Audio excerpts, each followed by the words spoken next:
हरे कृष्णा। आज की इस क्लास में सभी भक्तों का स्वागत है। हम कीर्तन से स्टार्ट करेंगे आज की क्लास। जय राधा माधव जय कुंज बिहारी जय गोपी जन वल्लभ गिरिवर धारी यशोदानंदन भज जनरंजन यमुना तीरा बनचारी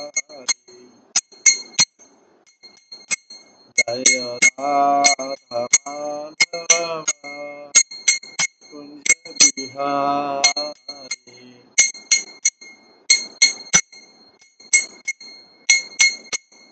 हरे कृष्णा कृष्णा कृष्णा हरे हरे हरे राम राम राम हरे हरे हरे कृष्णा कृष्णा कृष्णा हरे हरे राम हरे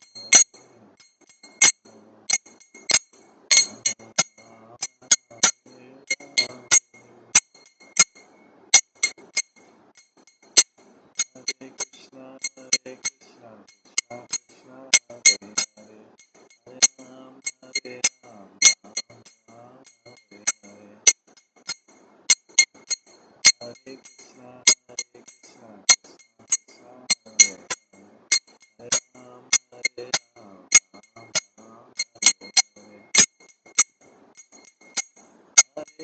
राम हरे कृष्णा कृष्णा कृष्णा हरे हरे हरे राम हरे कृष्णा कृष्णा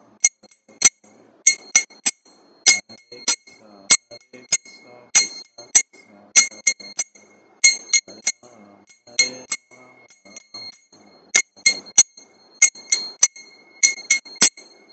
हरे हरे राम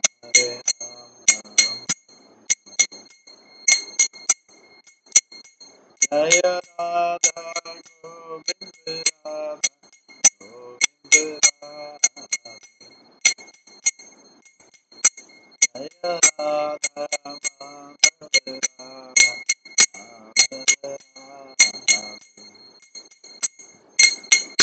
जय गौरानिताय जय गौरानिताय गौरानिताय जय गौरानिताय जय जय प्रभुपाद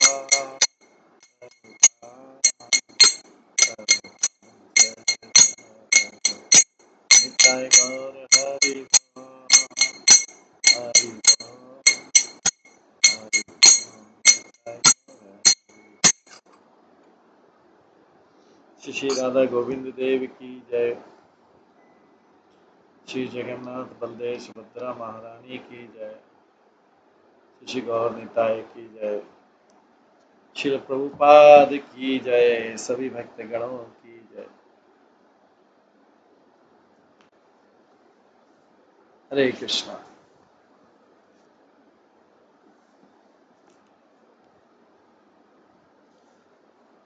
आज की इस गर्ग संहिता क्लास में सभी भक्तों का स्वागत है।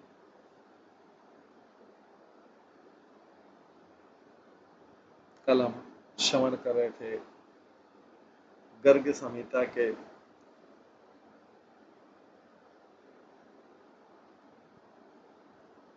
18वें अध्याय से, जिसमें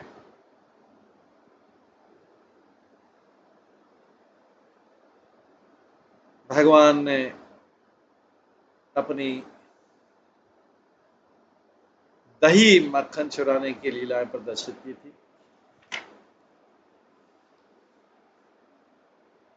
उसके पश्चात भगवान ने अपना विराट रूप फिर से दिखाया एक बार अपनी यशोदा मैया को।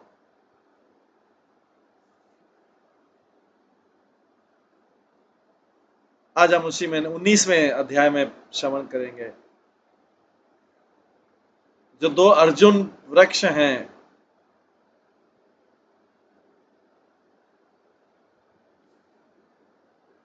वो कैसे टूटते हैं।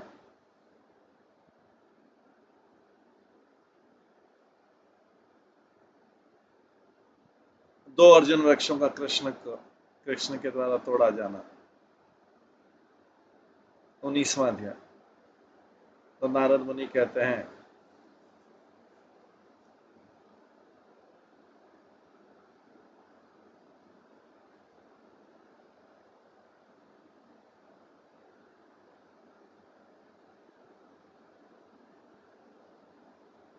दही को मथ के, अपने गोलोक घरों में दही को मथ के गोपियों ने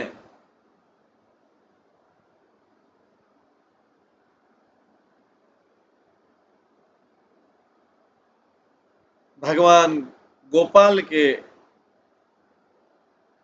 आध्यात्मिक लीलाओं का गीत गाया। नंद महाराज के महल में जल्दी उठकर यशोदा ने दही को एक जार में रखा, घड़े में रखा और उसको मथना, चर्निंग करना, मथना प्रारंभ किया। उनके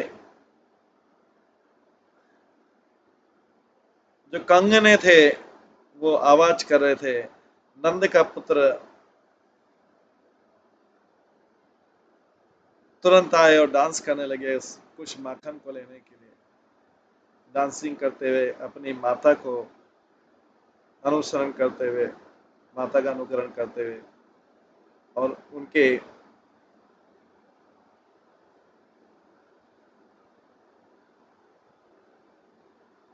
जो ज्वेलरी थी, आभूषण थे, वो भी बज रहे थे बहुत मधुरता से। और एक बालक के रूप में उन्होंने अपना खेल प्रारंभ किया। बार बार अपनी माता से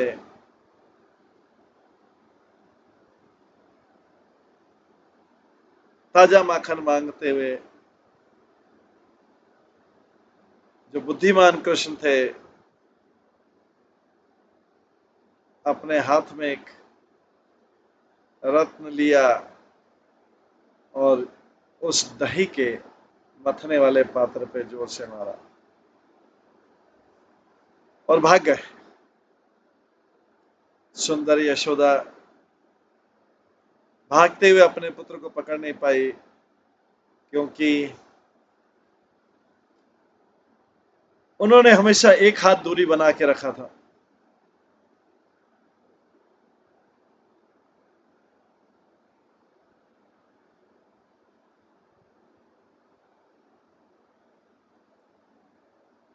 योगियों के योगियों के राजा, महान योगी भी जिस भगवान को नहीं पढ़ पाते हैं, उसको माता यशोदा की पकड़ में कैसे आएंगे। नारद मुनि तब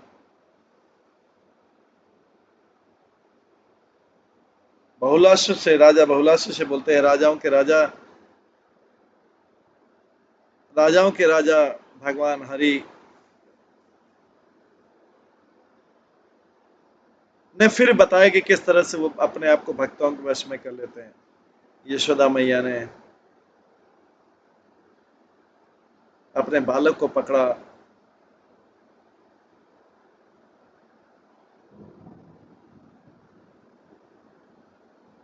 और क्रोध के साथ उसको बांध दिया रस्सियों से।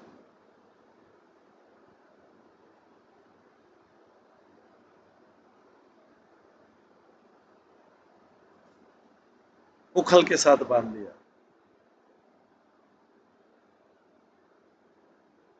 जब वो बांधने लगी तो सब रस्सियां छोटी पड़ गई उनके पुत्र के ऊपर जब सब रस्सियां छोड़ गए, वो भगवान जो भौतिक जगत के से परे हैं, उनको रोप से रस्सी से नहीं बांधा जा सकता। उनको रस्सी से कैसे बांधा जा सकता है जब वो फ्रस्ट्रेट हुए, डिप्रेस हुए। यशोदा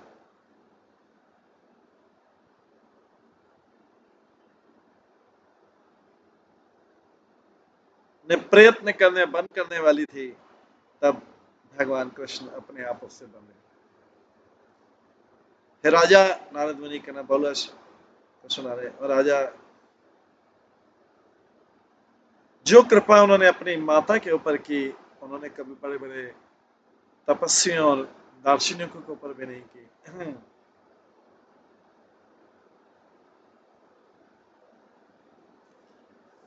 तो दूसरे जो कर्मी लोगों का क्या कहना।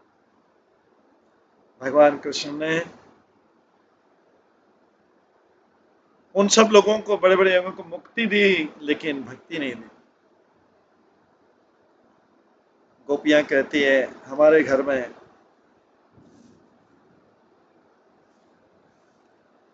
ये बालक जो हैं हमेशा हमारे बर्तन तोड़ते रहते हैं। हे यशोदा, हम कहते हैं कि आप कृपालु नहीं है, दयालु नहीं है। हे क्रूर यशोदा, वो व्रज की रानी,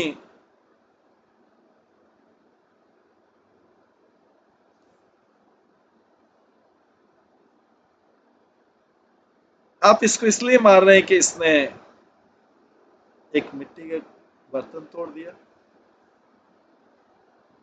हमारे बच्चे तो सारे टाइम तोड़ते रहते हैं। नारद कहते हैं, जब ये कहने के बाद यशोदा फिर से अपने घर के कामकाज में व्यस्त हो गई। कृष्ण ने उखल उठाया, उखल खींचा,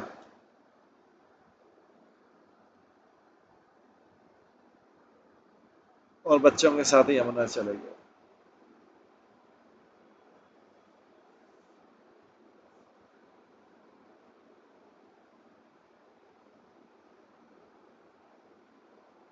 उनका जो कमर है वो रस्सी से बंधा हुआ था, और स्माइल करते यमुना के किनारे जो दोनों बड़े अर्जुन के पेड़ थे, उनके उनके बीच घूमता रहा। कृष्ण ने अपने आप को साइड में बांध लिया उस उखल के, और उसके बांधने के बाद वो दोनों वृक्ष उखड़ गए और भूमि पर गिर पड़े।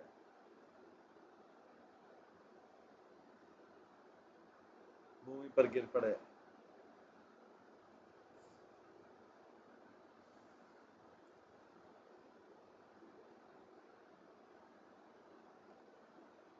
बहुत जोर से आवाज आई इन वृक्षों के गिरने की, बहुत गर्जना होती है, और दोनों वृक्षों से दो देवता उभर के आए, अग्नि के समान चमक रहे थे।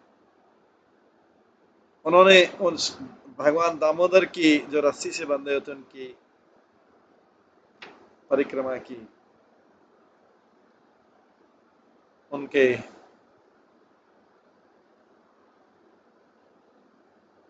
चरणों का स्पर्श किया अपने मुकुटों से, उनको जो है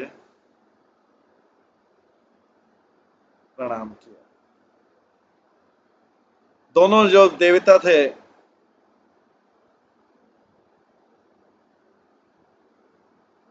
उनके सामने खड़े हुए हाथ जोड़कर दोनों देवता कहते हैं, हे अच्युत भगवान, आपको देख के अब हम ब्राह्मण के दंड से मुक्त हो गए। हमने आपके भक्तों को हमने आपके भक्तों के प्रति अपराध किया। आपको प्रणाम है कृष्ण। गायों को आनंद देने वाले, भूमि को आनंद देने वाले और इंद्रियों को आनंद देने वाले,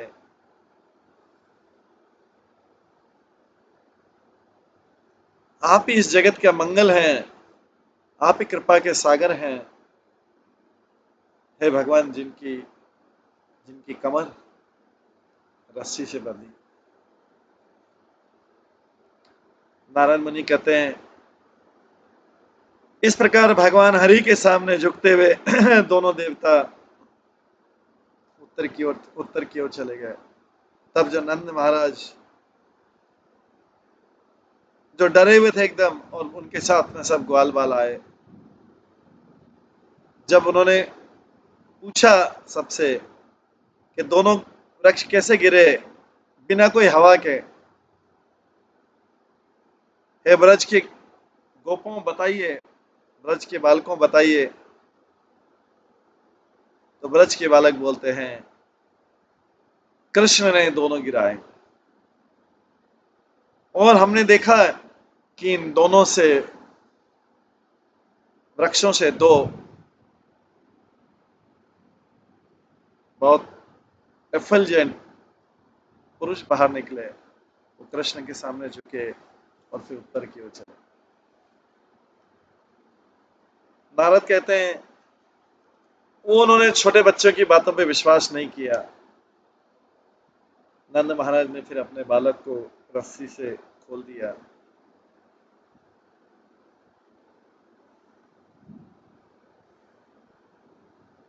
और उस उखल को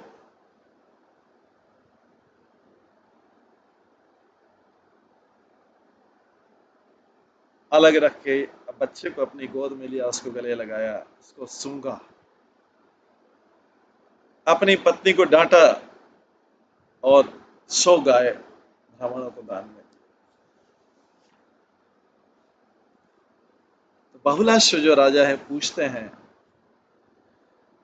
ये दोनों व्यक्ति कौन है, कौन थे जो इतने तेजों में थे, इतने सुशोभित हो रहे थे?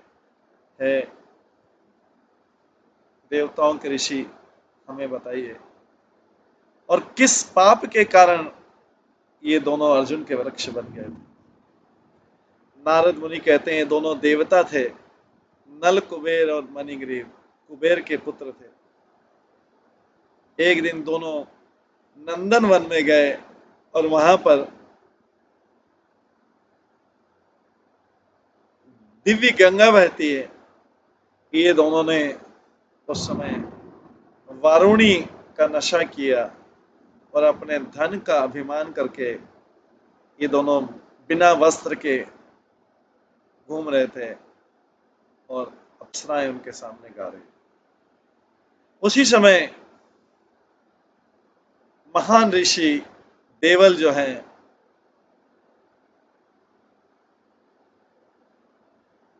जो वेदों के किनारे तक, वे जिनको वेदांत है, जो उन्होंने दोनों को देखा, इस अवस्था में देखा, जो अपने आप को भूल चुके थे नशे में, और उनसे बोला, देवल मुनि कहते हैं, आप लोग दोनों शेमलेसली बिहेव कर रहे हैं, और आपको अपना अभिमान है।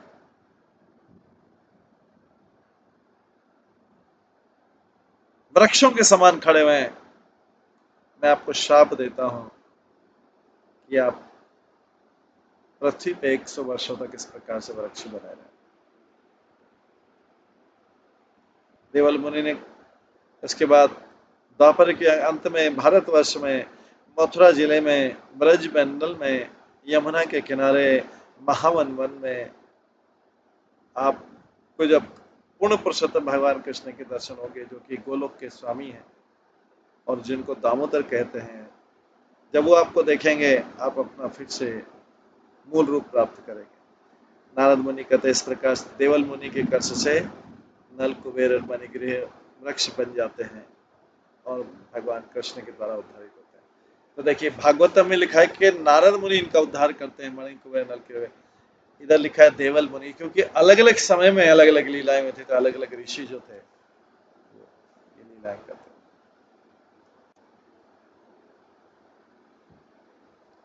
इस प्रकार से ये दामोदर लीला गर्ग संहिता में बताई गई, थोड़ी सी अलग है जो भागवत में बताई गई उससे थोड़ी सी अलग।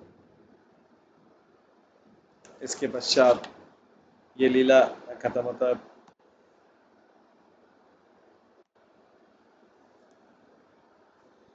20वां अध्याय का वर्णन आता है।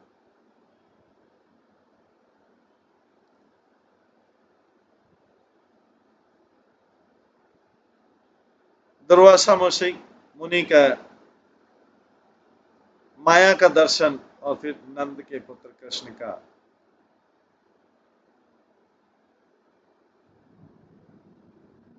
कृष्ण की प्रार्थना। एक दिन दुर्वासा जो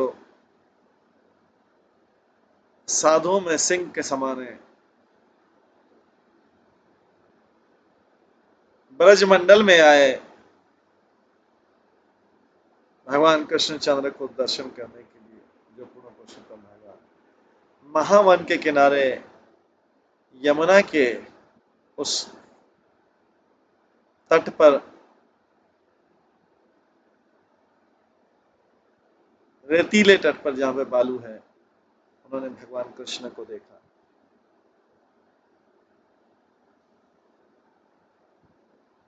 भगवान कृष्ण हरि को देख के, जो कि एक ग्वाल बाल हैं और जो कामदेव से भी ज्यादा सुंदर हैं, ग्राउंड पर रोल करने लगे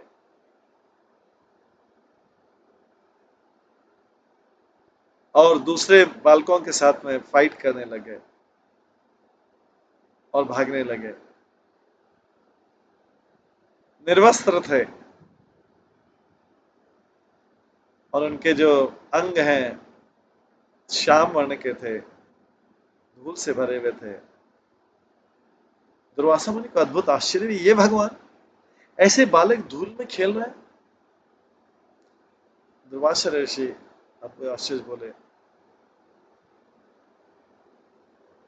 ऐसे भगवान जो पूर्ण पुरुषोत्तम भगवान है, जो सारे जगत को कंट्रोल करते हैं, वो ग्राउंड पे रोल कर रहे हैं दूसरे बालकों के साथ में। ये नंद महाराज के पुत्र हैं। मेरे को लगता है कि ये कृष्ण नहीं है, जो ये वो कृष्ण नहीं है जो महानों से भी महान था। उनको कंफ्यूजन हुआ कि ये बालक जो ग्राउंड पे खेल रहा है, रोल कर रहा है। नारद मुनि कहते हैं दुर्वासा मुनि भ्रमित हो गए इस प्रकार से। उन्होंने उस कृष्ण के पास, जो बालक खेल रहा था, उसके पास जाके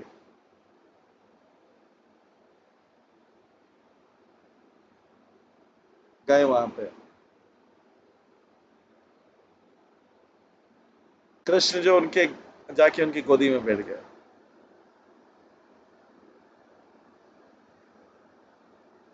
और फिर उन्होंने गोद से उठे और हंसने लग गए, कुछ शब्द बोले और उनकी जो दृष्टि थी वो सिंह के बालक के समान थी।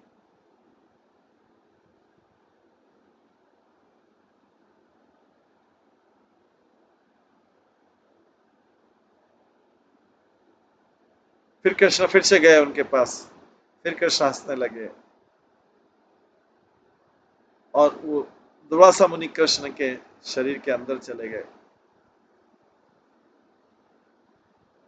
जब कृष्ण ने सांस लिया, उसके अंदर चले गए। वहां पर दुर्वासा ऋषि ने देखा, बहुत बड़ा स्थान देखा जहां पे कोई व्यक्ति नहीं था। कई कई वनों में घूमने के बाद में उन्होंने अपने आप को कहा, मैं कहाँ पे हूँ। ऐसा लगता है कि जैसा उनको लग रहा था कि जो महान महान ऋषि को किसी सर्प ने निगल लिया, क्योंकि कृष्ण के मुंह में प्रवेश हो गए। उन्होंने वहां पर जाके पूरे ब्रह्मांड को देखा, कई लोकों को देखा, बाहरी अंतरिक्ष को देखा। कई महाद्वीपों को देखा और एक बड़े पर्वत के ऊपर खड़े दिखाया, उन्होंने अपने आप को देखा। भगवान की पूजा करते हुए उन्होंने वहां पर 1 करोड़ वर्ष तपस्या की। जब प्रलय का समय आया और जब पूरा ब्रह्मांड एक भयानक स्थान बन गया, बड़े बड़े महासागर तेजी से दौड़ रहे हैं और पृथ्वी की पूरी सतह में प्रलय हो गया। दुर्वासा मुनि कहीं पे अंत नहीं पा सके जल का। 1000 युग बीत गए, उस पानी में डूबे, सब कुछ भूल गए। जब वो इस प्रकार से जल में घूम रहे थे, उन्होंने दूसरा ब्रह्मांड देखा। वो उस ब्रह्मांड में गए और स्वर्ग लोक पे चले गए। इसके अंदर वहां पर ब्रह्मांड के सबसे ऊंचे भाग में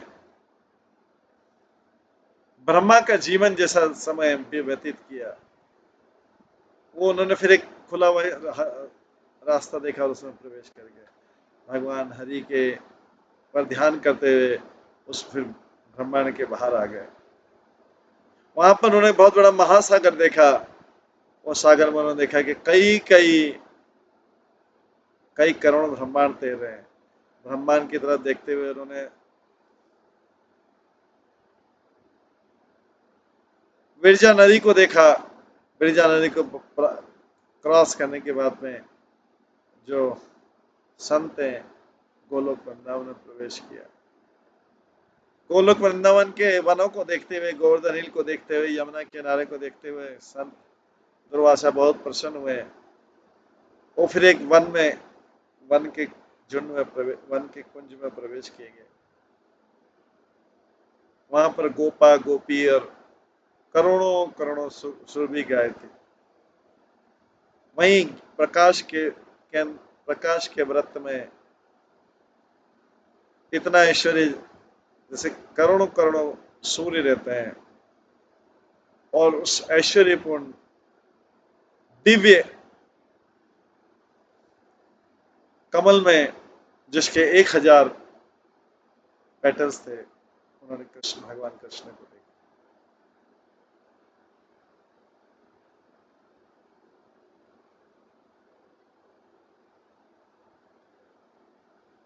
और वहां पर उन्होंने पूर्ण पुरुषोत्तम भगवान को देखा,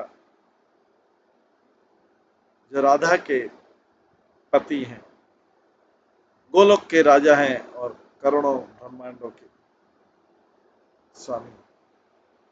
जब कृष्ण बहुत जोर जोर से हंस रहे थे, तो कृष्ण के मुख से वो बाहर निकले। उस दुर्वासा ऋषि ने उस बालक को फिर से ध्यान से देखा, जो कि नंद का पुत्र था। अब वो समझ गए कि जो नंद का पुत्र है यही कृष्ण है, और यही जो है कुछ लड़कों के साथ में यमुना के किनारे पर खेल रहे थे, महावन के किनारे, यही पूर्ण पुरुषोत्तम भगवान है। दुर्वासा मुनि ने उनको प्रणाम किया, बार बार प्रणाम किया और हाथ जोड़कर उनको प्रार्थना की।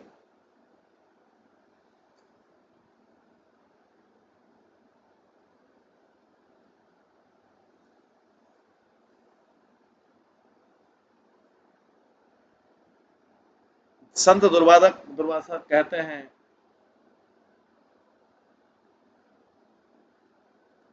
मेरे हृदय में मेरे हृदय से नंद महाराज के पुत्र को, जो बहुत धीरे धीरे स्माइल करते हैं, बहुत ग्रेसफुल हैं, सुंदर हैं, जिनके बड़ी आंखें 100 पत्रों के 100 पत्तों वाले कमल के समान है, जिनके होठ बिंब फ्रूट के समान है और जिनका कॉम्प्लेक्शन जो है मानसून के घने बादल जैसे। मैं प्रणाम करता हूँ उनको जो डेकोरेटेड हैं, सुंदर सी बजने वाली घंटी से,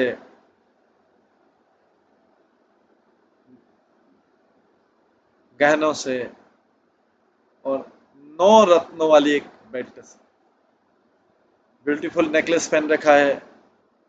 उन्होंने सिंह के नाखूनों का धागा पहन रखा है और जिनके जो एक ब्लैक मस्क के बिंदु से शोभा पा रहे हैं और इनकी दृष्टि सबका दुख दूर कर देती है। वो यमुना के किनारे एक बालक के रूप में कहता है, दंडवत प्रणाम आपको, जो कि बलराम के साथी हैं, नंद के पुत्र हैं और जिनका इतना सुंदर सिर जो है वो कमल के पुष्प के समान है और उससे ऊपर भी जिनका पूर्ण चंद्र रूप जो है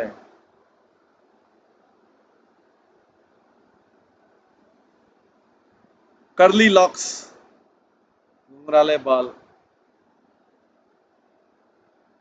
वो ऐसा दिखाई देता है जैसे मानसून का नया बादल।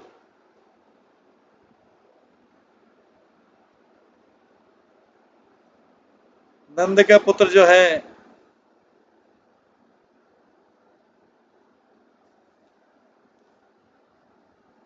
उस दृष्टि के साथ में आता है जो जल्दी उठता है और उन लोगों की दृष्टि में आता है, ये नंद का पुत्र कृष्ण जो जल्दी उठते हैं और उस कृष्ण की प्रार्थना करते हैं। नारद मुनि कहते हैं, दुर्वासा जो ऋषियों में श्रेष्ठ हैं, ये सब देख के कृष्ण के सामने प्रणाम किया, उन पे ध्यान किया और उनकी महिमा गाई और चुपचाप उत्तर दिशा में बद्रिकाश्रम की तरफ चले गए। नारद ये दुर्वासा मुनि, गर्ग मुनि कहते हैं, इस प्रकार से जो महान आत्मा है नारद, जो देवताओं में श्रेष्ठ ऋषि हैं, ये उन्होंने ये जो स्टोरी है तो किंग बहुलश्व को सुनाई।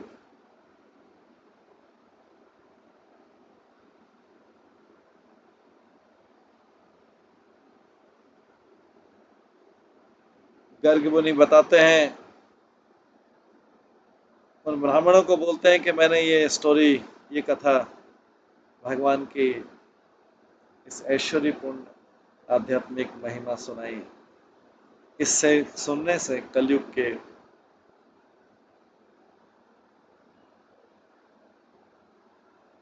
सब पाप धुल जाते हैं और जीवन के जो 4 लक्ष्य हैं, धर्म अर्थ काम मोक्ष, वो पूरे हो जाते हैं। इससे ज्यादा ऊपर क्या सुनना चाहते?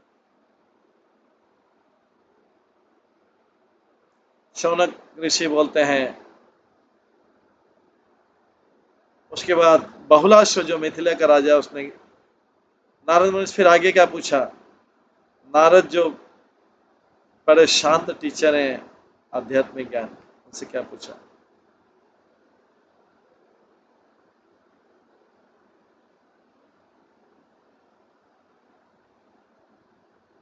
शौनकादिक कहते हैं,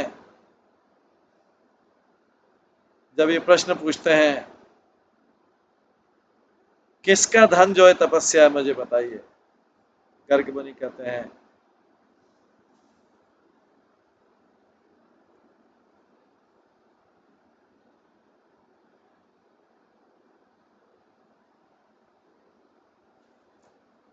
शौनकादिक कहते हैं कि हे मुनि, जिनका धन है उनकी तपस्या आप मुझे बताइए। गर्ग मुनि कहते हैं, मथुरा के इस सम्मानीय राजा ने अपने बहुलाश्व ने अपने मुनि टीचर नारद मुनि के सामने प्रणाम किया और फिर से पूछा भगवान के और आध्यात्मिक क्रियाकलाप।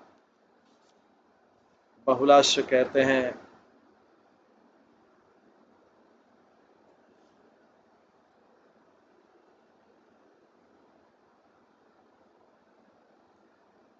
कृष्ण ने कितनी अद्भुत लीलाएं की पूर्ण पुरुषोत्तम ने। उसके पश्चात कौन सी लीलाएं की है स्वामी, मुझे बताइए। भगवान के जो क्रियाकलाप हैं, जो पिछले अवतारों के क्रियाकलाप है, सब मंगलमय हैं, लेकिन कृष्ण के कार्यकलाप मोस्ट प्योर है, सबसे शुद्ध। नारद मुनि कहते हैं गुड गुड। अच्छा, भगवान हरि के आपने और लीलाओं के बारे में पूछा। अब मैं तुमको बताऊंगा कि उन्होंने क्या महिमा बताई अपने वृंदावन में। श्री कृष्ण स्वयं, उन्होंने ये अद्भुत और गोपनीय गोलोक खंड में, गोलोक के जो रास डांस का है, ये लीला स्वयं बताई उन्होंने। वृंदावन के वनों के कुंज में भगवान कृष्ण ने ये गोलोक खंड दिया उनको, जो सारी इच्छाओं को पूरी करता है। राधा रानी ने मुझे इसको दिया, तो अब मैं ये बताऊंगा आपको। इसको पढ़ने से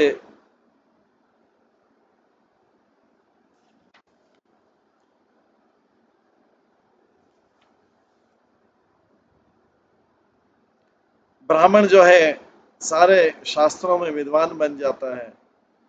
जो क्षत्रिय है वो सारे जगत का राजा बन जाता है।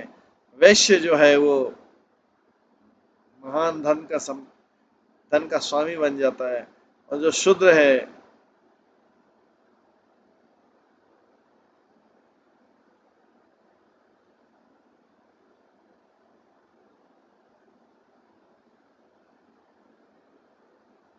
वैश्य जो है धन का स्वामी बन जाता है। शूद्र जो है कर्म बंधनों से, ये जो तीनों वर्णों की सेवा करने के बंधन से मुक्त हो जाता है। और जिसकी कोई इच्छा नहीं है वो भौतिक जगत से फ्री मुक्त हो जाता है इस जगत में रहते हुए। जो व्यक्ति इसको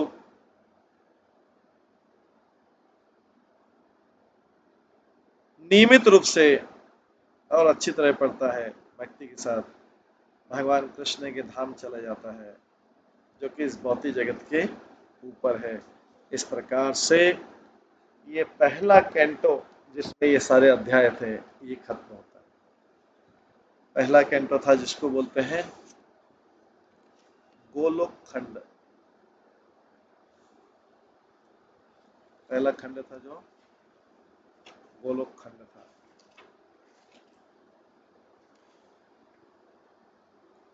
अब हम दूसरा खंड पढ़ेंगे जिसको बोलते हैं वृंदावन खंड। वृंदावन खंड, इसका पहला अध्याय, वृंदावन में प्रवेश का वर्णन।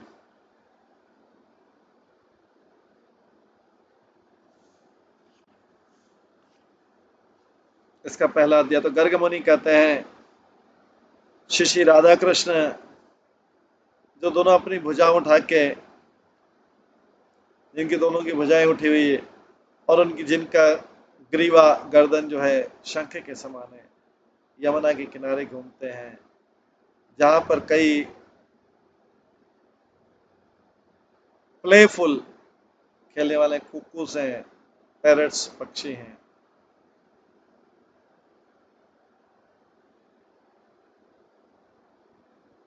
गुंज की झाड़ी है और सुंदर वृक्षों का कुंज है।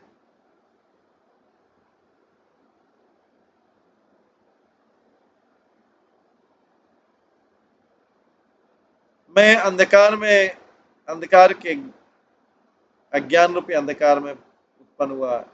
मेरे गुरु ने मेरी आंखें खोली। मैं ऐसे गुरु को प्रणाम करता हूँ, गर्ग मुनि कहते हैं। तो गर्ग मुनि अब कथा सुनाना प्रारंभ करते हैं, जो नारद मुनि ने बहुलाश्व को सुनाई थी। ये अभी जो है गर्ग मुनि शौनक ऋषि को सुना रहे। तो नारद मुनि कहते एक दिन नंद महाराज ने सोचा कि यहाँ पे वृंदावन में गोकुल में कितनी आपत्तियां आ रही, कैलेमिटीज आ रही। नंद ने अपने मित्र ऋषिभानु को बुलाया, उपनंद को बुलाया और दूसरे वृद्ध, और उस सभा में उन्होंने उनसे, नंद महाराज से कहा आप बताइए क्या करना चाहिए, कई ये प्राकृतिक विपदाएं महावन में आ गई हैं। ये सब श्रवण करके जो वृद्ध गोपी है,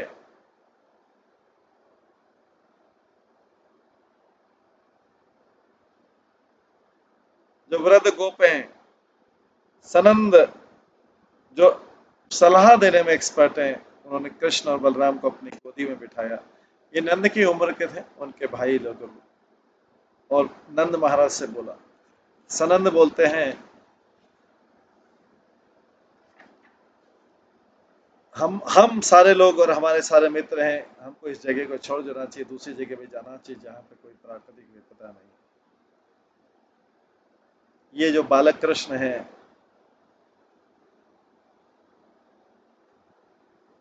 ये आपका जीवन है, ये ब्रज के निवासियों का जीवन है, ये ब्रज का धन है, ये आपके परिवार का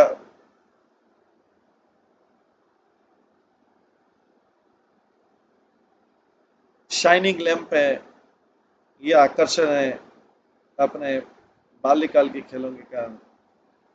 ये बालक पूतना से बच गया था,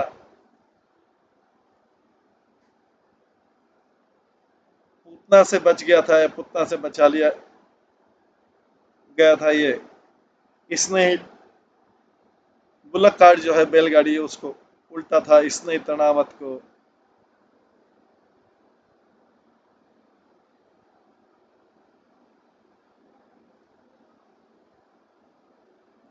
तनावत को मारा था। अब इससे ज्यादा और क्या हो सकता है? कौन और इससे इससे ज्यादा दुर्घटना क्या हो सकती है, और कौन सी होगी? इसलिए हमें और हमारे बच्चों के साथ हमें वृंदावन चले जाना चाहिए। जब ये सारी प्राकृतिक आपदाएं खत्म हो जाएंगे, हम वापस लौट आएंगे। नंद ने कहा, ब्रज से, गोकुल से जो है वृंदावन कितने क्रोश है। वो बुद्धिमान व्यक्ति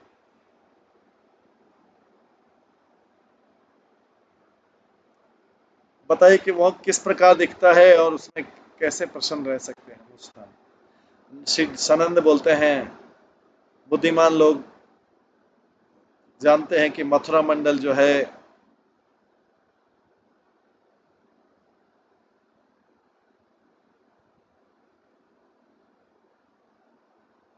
बाहरी सत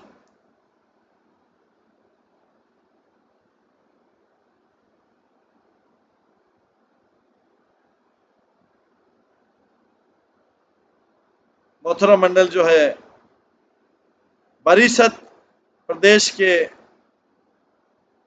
उत्तर पूर्व में है, यदु की राजधानी के दक्षिण में है, सोना के पश्चिम में है।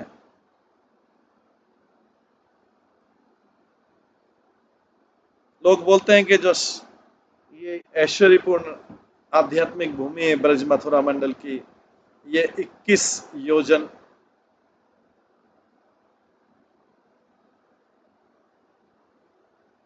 21 योजन की परिधि में है।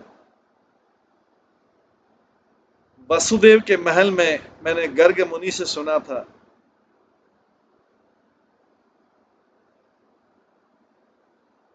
कि जो प्रयाग है, जो प्रयागराज है,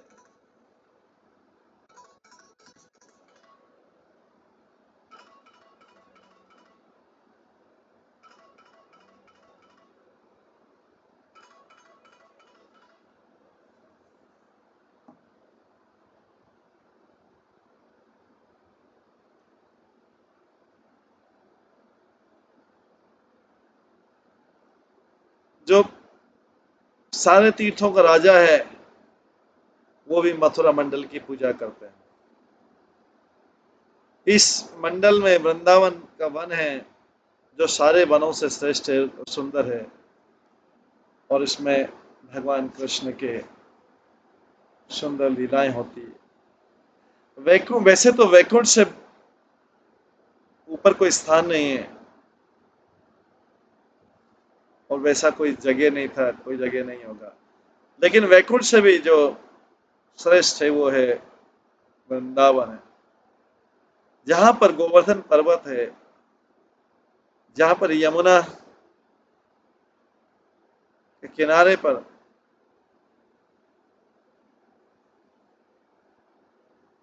मंगलमय धान स्थान है, जहां पर पर्वत है,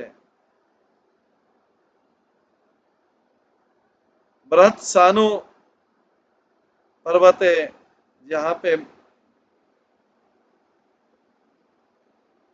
नंदीश्वर पर्वत है, जहां पर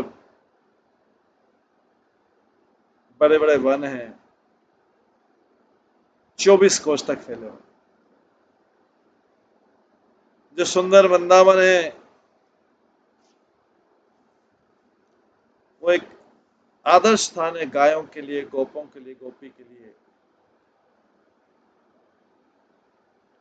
लताओं से भरा हुआ और कुंजों से भरा हुआ है। नंद महाराज कहते हैं सनंद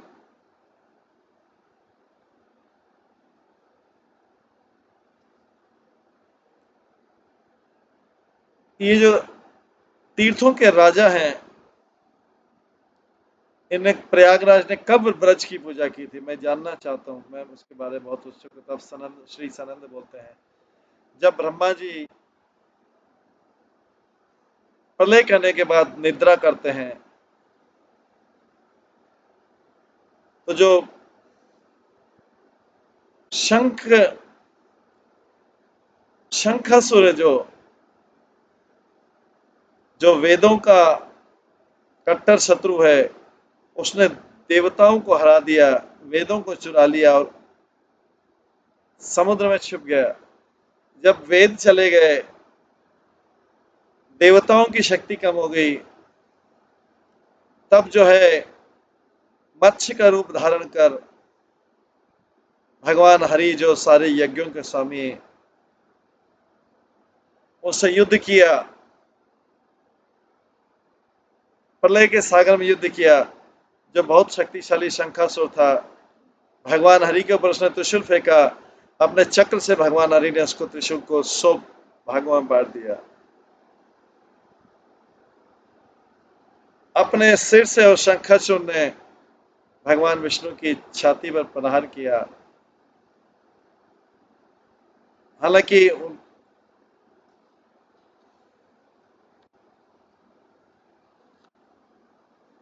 उसके सिर से भगवान विष्णु को मारा गया, लेकिन भगवान विष्णु जो महानतम से भी महान है, वो जरा से भी प्रभावित नहीं हुए।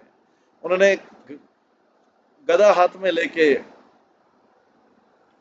मत्स्य के रूप में उस शंखासुर को मारा पीछे से। उस गदे से घायल होके और अभी दुखी होके वो असुर फिर से उठा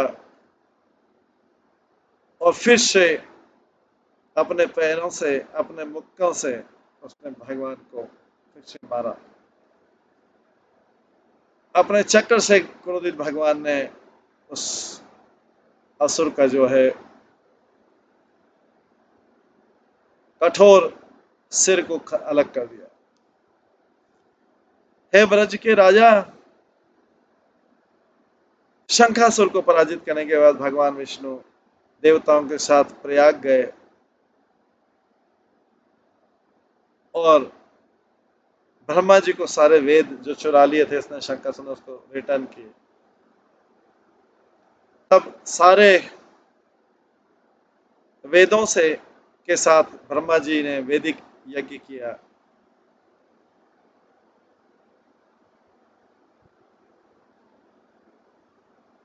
और तब जो है उन्होंने प्रयाग को सारे राजाओं, तीर्थ स्थानों का राजा बनाया।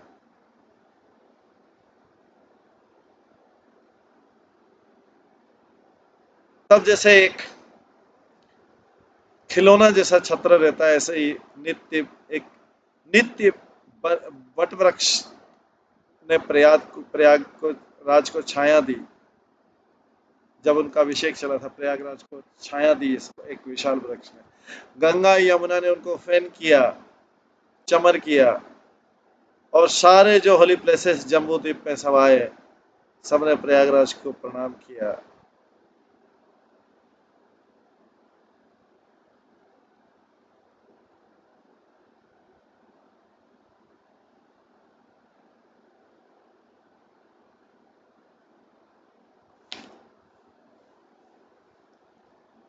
तब जाके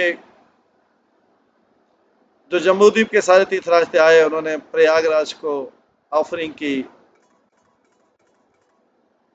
उन्होंने प्रयागराज को ऑफरिंग किया,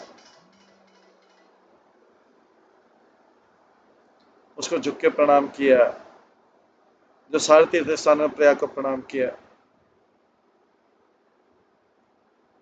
वो नंद जब भगवान हरि और देवी देवता लोग चले गए और सारे तीर्थ स्थान अपने अपने धाम को चले गए, तब नारद मुनि जो देवर्षि हैं,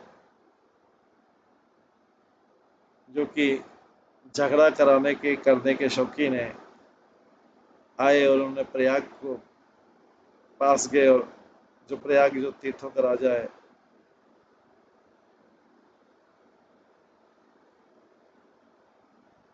और उसके सिंहासन पर जाके बैठ गए। नारद ने कहा, ओ तीर्थों के राजा,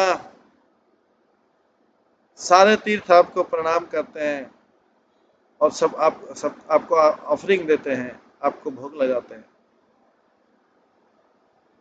जो होली तीर्थ स्थान, जो वृंदावन तीर्थ स्थान है, वो आपके पास नहीं आया ब्रज से। जो कि सारे तीर्थ स्थानों के राजा हैं, आपको जब इंसल्ट हुआ,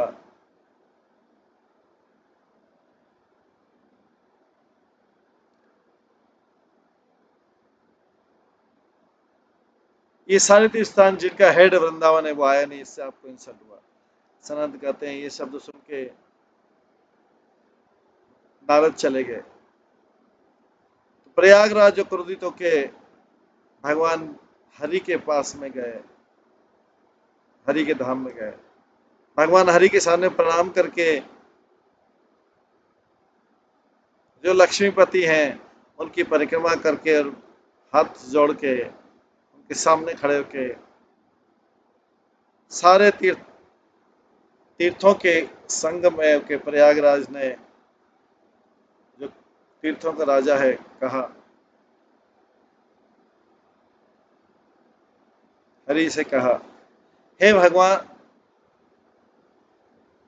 ईश्वरों के ईश्वर, आपने मुझे सारे तीर्थों का राजा बनाया, मथुरा मंडल को छोड़ के बाकी तीर्थों का राजा बनाया, और सारे तीर्थ मुझे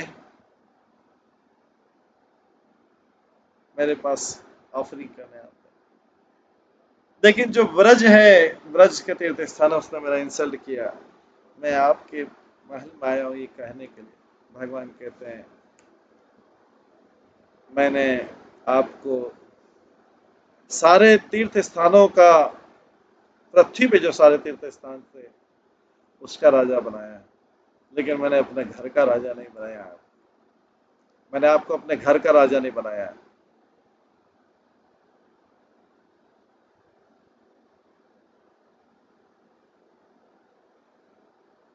आप इस तरह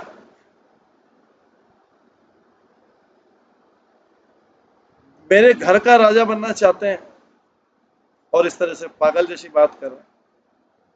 ओ तीर्थराज, मेरे इस शुभ चिन्ह सुनो और फिर घर चले जाओ चुपचाप। मथुरा मंडल मेरा घर है, यह मेरा आध्यात्मिक स्थान है, तीनों लोकों से ऊपर है। जब सारा प्रलय होता है पृथ्वी पे, तब ये स्थान जाता नहीं है। श्री सनंद ने कहा, ये शब्द सुन के तीर्थराज बहुत आश्चर्य हुआ, उसका सारा अहंकार चला गया। वो ब्रजमंडल के पास गया, उसके सामने झुक के प्रणाम किया, उसकी पूजा की, उसने परिक्रमा की और अपने स्थान पर लौट आया। अब जैसा मैंने बताया है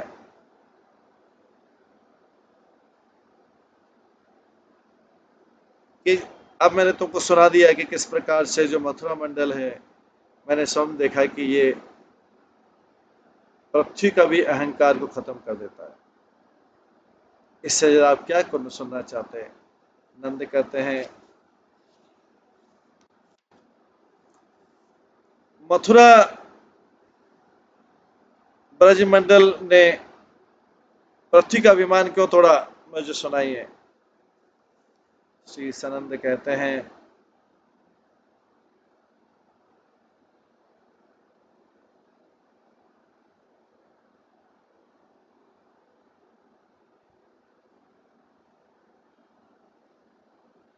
वराह कल्प में प्रारंभ में भगवान हरि ने वराह के रूप में अवतार लिया। अपने दांतों से उन्होंने पृथ्वी को, बाहरी दांतों से अपने पृथ्वी को उठा के, रसातल से उठा के ऊपर रखा अपनी कक्षा में। बहुत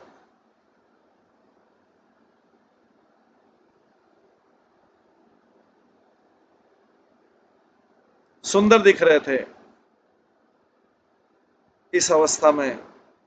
तो भगवान, पृथ्वी ने भगवान से पूछा, लक्ष्मी देवी से,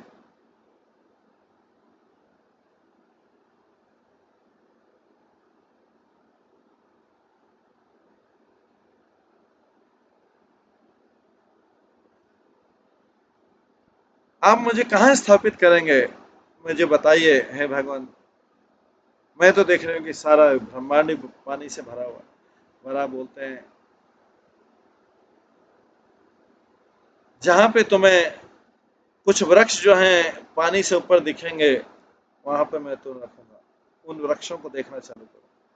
पृथ्वी देवी बोलती हैं, सारी के सारी जड़ चीजें तो मेरे ऊपर निवास करती हैं।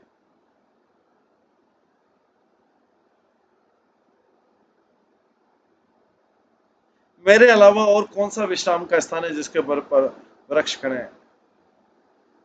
मेरे के ऊपर ही तो सारी चीजें खड़ी रहती है। सनन बोलते हैं, जब वो इस प्रकार से बोल रही थी, तभी उसने आगे देखा कि कुछ सुंदर वृक्ष खड़े हैं आगे। उसका सारा अभिमान चला कि वृक्ष किस चीज पे खड़े हैं। पृथ्वी देवी ने भगवान की तरफ देखा और कहती, पृथ्वी देवी कहती, हे भगवान, किस स्थान पे ये उगे हुए हैं वृक्ष पत्तियां? इससे मेरा हृदय तो आश्चर्य से भर गया है। भगवान, कृपया मुझे बताइए। वराह भगवान बोलते हैं, सुंदर पृथ्वी देवी,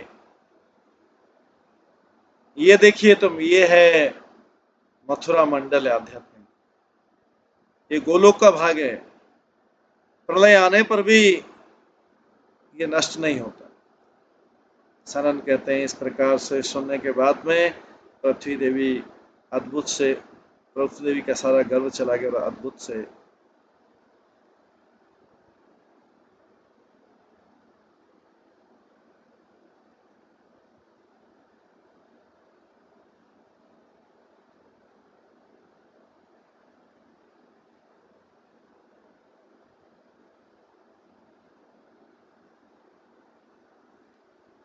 आश्चर्य से चकित रह गई, गर्व खत्म हो गया।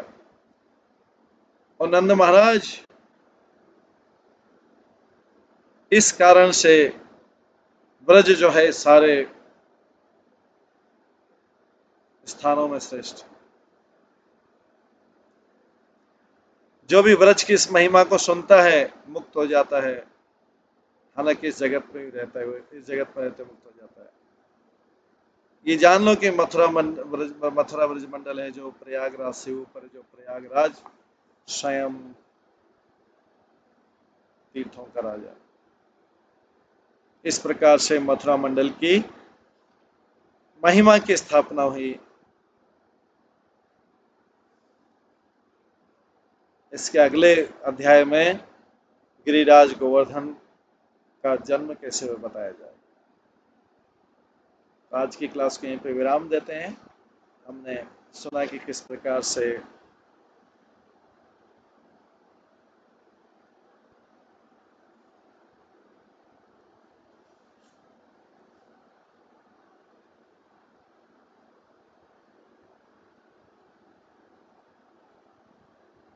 मथुरा मंडल की महिमा प्रयागराज से ऊपर स्थापित और प्रयागराज को कैसे तीर्थों का राजा बनाया।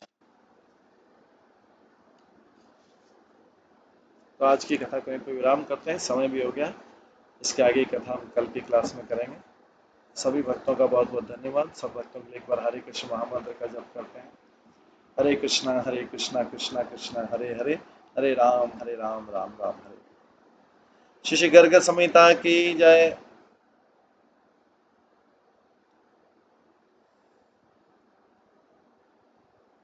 श्री गर्ग मुनि की जय।